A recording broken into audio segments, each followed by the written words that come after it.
It was indeed Yin Yu. That Earthmaster shovel was still in his hand, with the divine device still in his grip. Even if he was swallowed by a mountain spirit, he could still swiftly dig out a path to escape. Thus, it wasn't strange for him to appear here. After all, Chuan Yijin's furious pounding earlier was considerably alarming.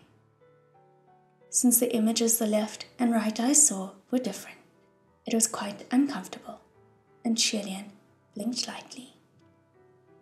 This made him discover that even with his eyes closed, his right eye could still see the scene outside. Thus, he just kept his eyes closed. Just then, the field of vision suddenly shuddered, then wildly shook, swinging from left to right. It appeared Chuan Yijin finally came to and was shaking his head. Seeing him look up, Yin Yu reacted swiftly and raised his hand to bring the ghost mask down to cover his face. Yin Yu reacted swiftly and raised his hand to bring the ghost mask down to cover his face. However, Chuan Yijin didn't have the time to mind him at all, since the moment he woke, his entire body was violently yanked backward and another chunk sank. That mountain spirit had swallowed another chunk of Chuan Yijin's body. Taking advantage of the fact that his arms were still out, Chuan Yijin continued to smash at the wall with his fists while trying to pull himself out at the same time.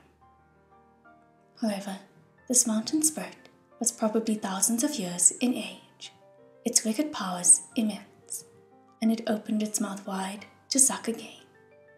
Chuan Yijin was sinking deeper and deeper until the sound of wall pounding disappeared as both his hands seemed to have been dragged into the stone wall.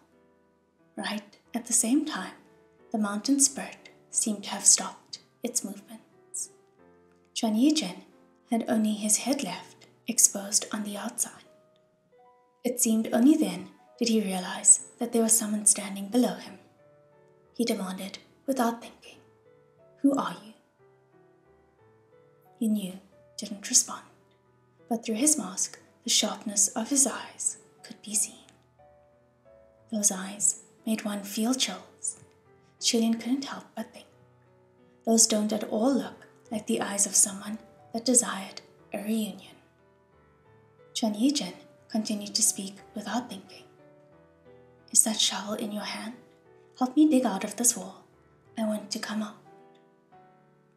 He had always talked this way, naive, matter-of-fact, fearless, and unconcerned of consequences, almost like a child.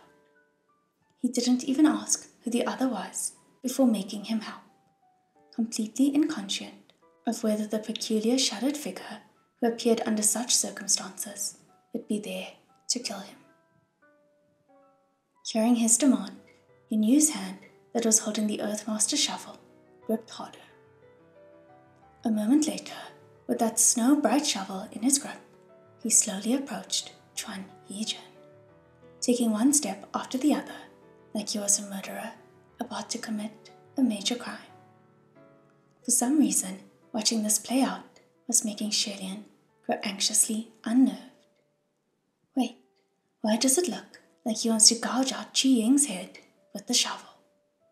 He just might, Hua Chang said. Lian was confused. Hua Chang added, "But we can't have him kill Chuan Yijin at the moment. Right now, the mountain spirit can only swallow whole, so digestion isn't easy. But if Chuan Yijin dies, leaving only a corpse, then he'd be much easier to digest. If the mountain spirit should devour a heavenly official, its powers could grow exponentially, so it'd mean more trouble for us to get out." Lian quickly said, Wait. Sun Lang, easy digestion aside, Yin Yu is your subordinate, so in your understanding of him, do you think he will kill Qi Ying? Do they have a deep grudge between them?" Qi Ying had been so determined in his search for Yin Yu. Since they were Shishang and Shidi under the same sect, there was no way he couldn't have seen his character clearly.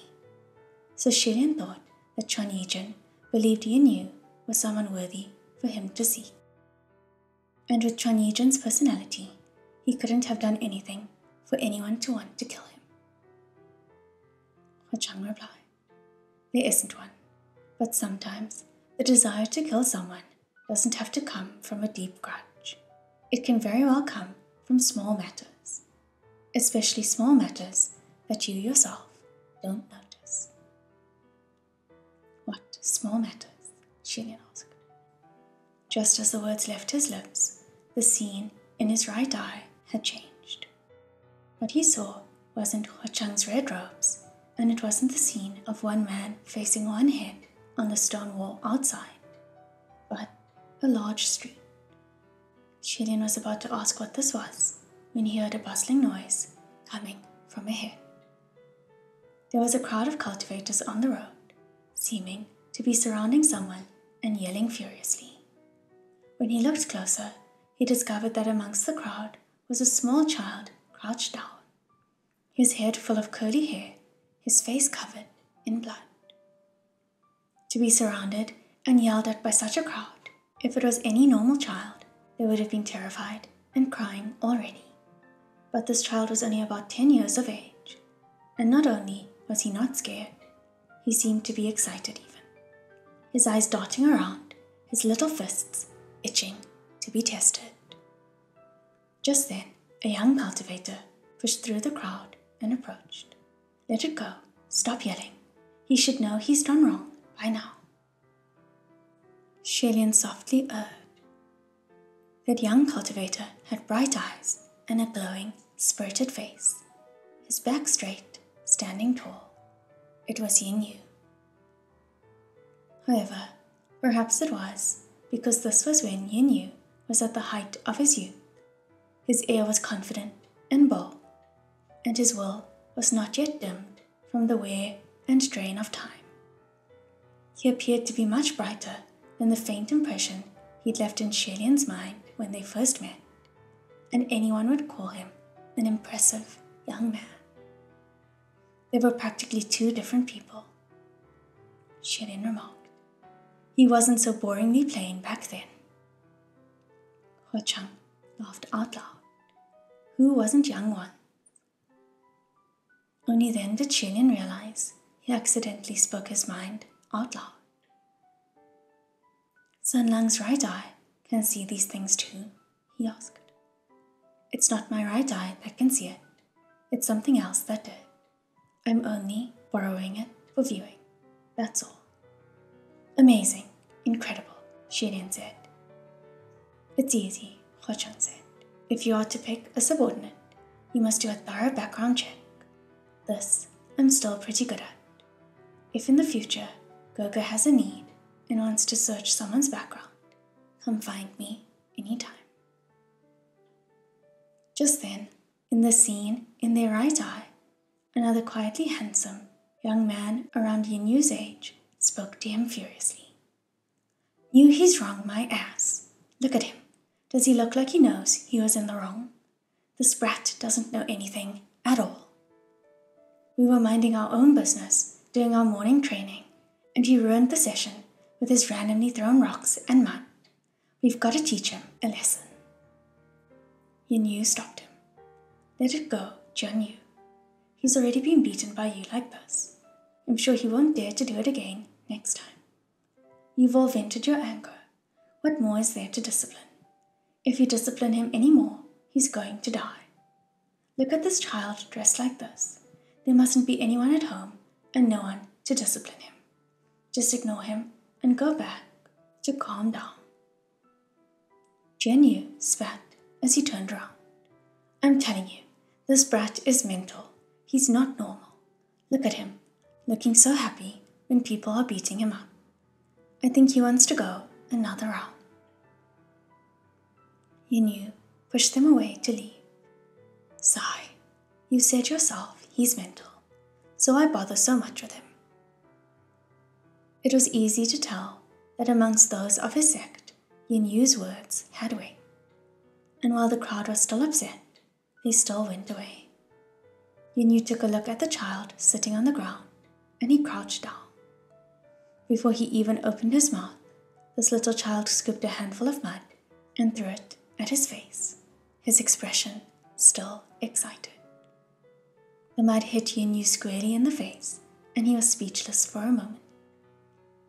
He wiped himself clean and asked, "Little kid, why are you so mischievous?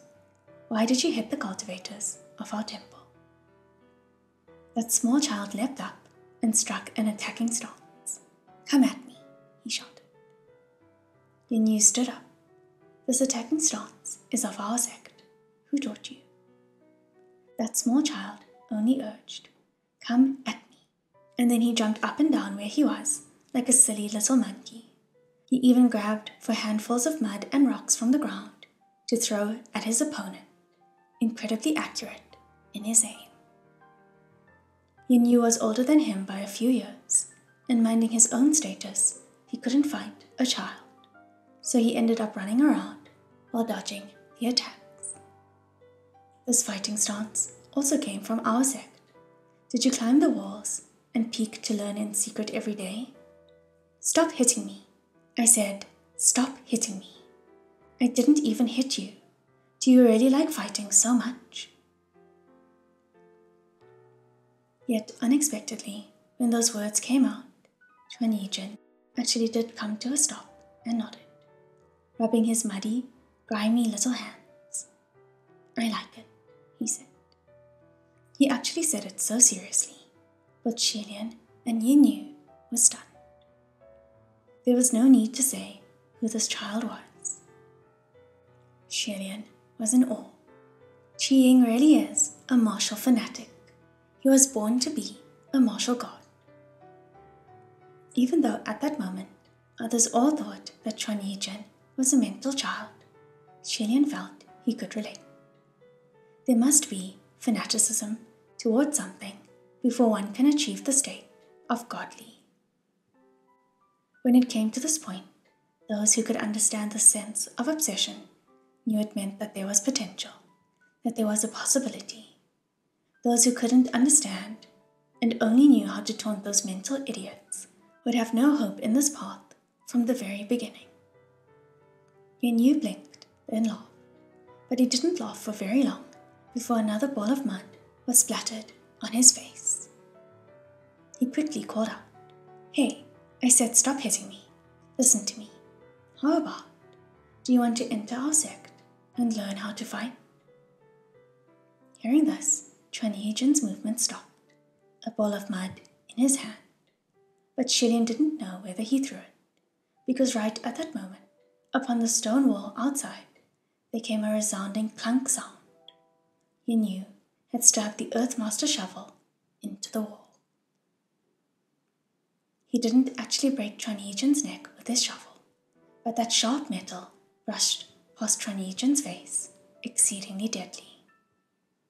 The silver butterfly hidden in Chuan hair was quite steady, and while it didn't flutter from the sudden strike, the image Shilian saw in his right eye changed from the shock, and he blurted out in spite of himself, "Don't." He Chang, however, seemed to have expected this already. "Just watch," he said. "He certainly does have the intention, but his killing intent isn't that strong yet." Chuan only had a head exposed on the outside. "You want to kill me?" he asked. Yin didn't respond. Chuan seemed to be confused. "Have I done something wrong?" Shilian also asked. "Did he do something?" "It's difficult to say," He Chang said. Go, watch for yourself." Then, the vision before Shilian's right eye showed a cultivation hall with long white walls and black tiles.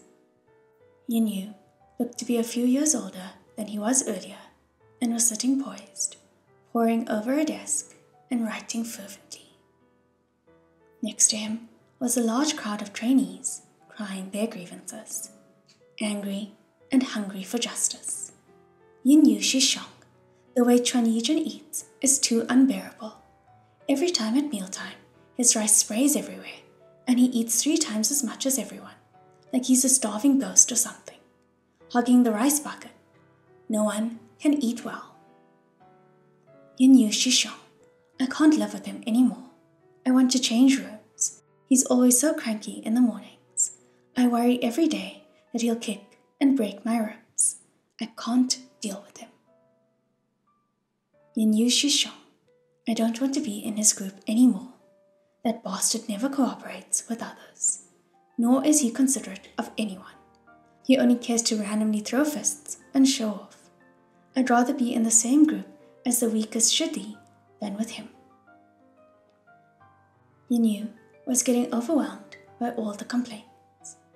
All right, then how about this? I'll investigate first, and after I've investigated, I'll think of what the best course of action is. Go back for today. The one who slapped the table and complained the loudest was of course Yin Yu, and he obviously wasn't satisfied with this response. Yin Yu, you shouldn't have had the master take that brat in the first place. Now trouble's come through the door. Look, how long has he been with us now? What days has he not caused chaos? What days has he not caused destruction?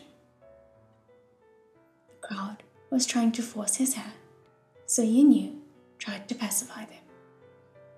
It's not like the things he did were that bad. Not that bad? He's killed our peace and quiet, so how can we cultivate in peace? Yeah, there's never been this much trouble in the past. Yin Yu could only say, Yi Jin didn't mean anything malicious. He's just too ignorant of the ways of the world, and he doesn't know how to get along with others. Ignorance of the ways of the world isn't an excuse.